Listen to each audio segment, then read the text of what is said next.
Hi everyone, this is Deborah. I'm a 70-year-old single white female living in Virginia, and this is for the guys. If you are a man who values sex, look for these traits in your long-term partner.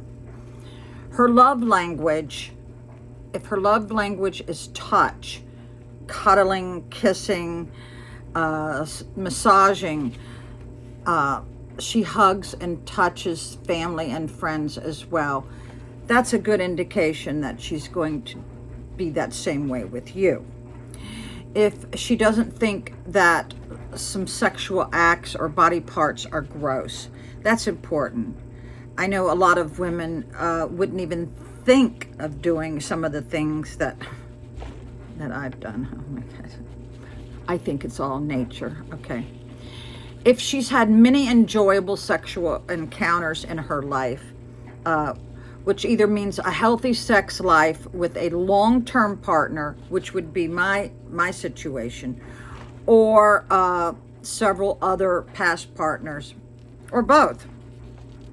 And I think this is my favorite.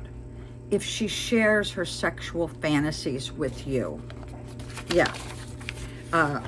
I think sharing sexual fantasies, it got me in a little bit of trouble. I won't go into detail. But, yeah. Do real women initiate sex? Oh, yes, yes. I had to initiate it all the time. Oh, my God. So a lot of guys think women initiate the way they do in porn. Honey, if you're watching porn, that's not real life. You are denying your partner pleasures. You can't grow as a human being or as a sexual human being if you're watching porn, because that is not real life, okay? And it can also hamper your ability, like I just said, to have a fulfilling sex life. If you're always watching porn when you could be with a woman. Yeah, that's the bottom line. She might be laying in the bed wishing you were, there. Also, most women at most times do not initiate by taking off their clothes and saying dirty things. No. They aren't grabbing you out of nowhere. No, with women, it's very subtle. I would just say to my ex-husband, I want to be with you. He knew what that meant, okay? I wouldn't come right out and say the word. Women are a little bit more laid back than guys. I just wish somebody would grab my butt. All right, yeah. So yeah, real women do, but it's going to be very subtle. And if you don't look for the signs, you won't get it.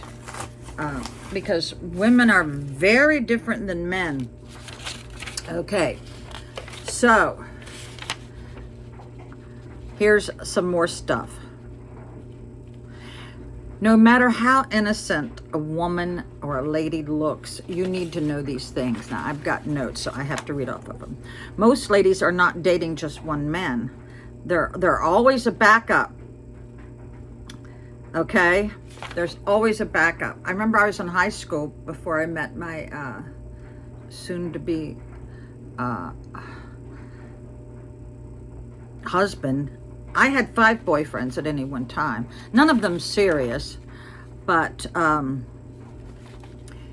every woman and man has a right to date multiple people at one time, because unless you have the ring on, people, there's no ring on my finger. Unless you have the ring on, you don't have, what is that word, proclivity on that person. So don't think so. My last boyfriend didn't give me a ring, so I saw other people. Right. Oh, screw him, right? Unless you've got a ring, you have no dibs on her spare time. Okay, let's see. There's another one. No girl is loving you for no reason. You must have something to offer. My last boyfriend was going through bankruptcy, so I knew he didn't have nothing to offer. But he was a good conversationalist, and that is the secret, people.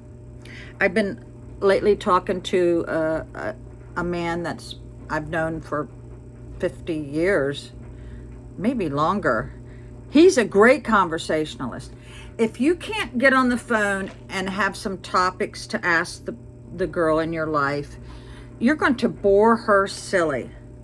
And for God's sake, never yawn when you're on the phone with somebody that you supposedly like. No. Try to be a good conversationalist. You can talk about your family, politics, unless you're on the same page with whether you're a Democrat or a Republican. You might get in trouble doing that. But there's so many things to talk about.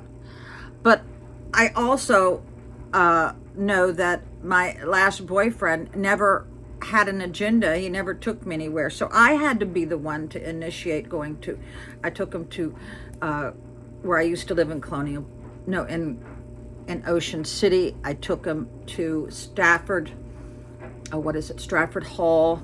I took him to a lot of doctor's appointments, but he really didn't have anything to offer me except some old garlic bulbs.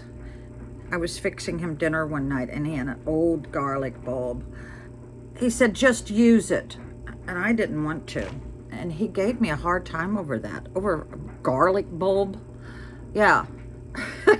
So yeah, it's very important to have something to talk about when you call a lady. I remember the first time I called my fiance, who really did give me a ring,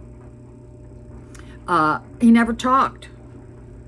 I had to carry the conversation for a full half hour. I mean, it is exhausting trying to do that, people. It's exhausting. So always have something to talk about when you call your lover or your wife or whoever. Give them something to talk about. Don't make her carry the whole conversation. But then again, you've got the opposite problem. If they never shut up, that's somebody who could be a narcissist. If they're bragging constantly. I do not like braggarts. I guess that's what you call them. Because most of the time they're poor as a church mouse. Oh yeah, I know this for a fact. So I will leave that conversation. Bye.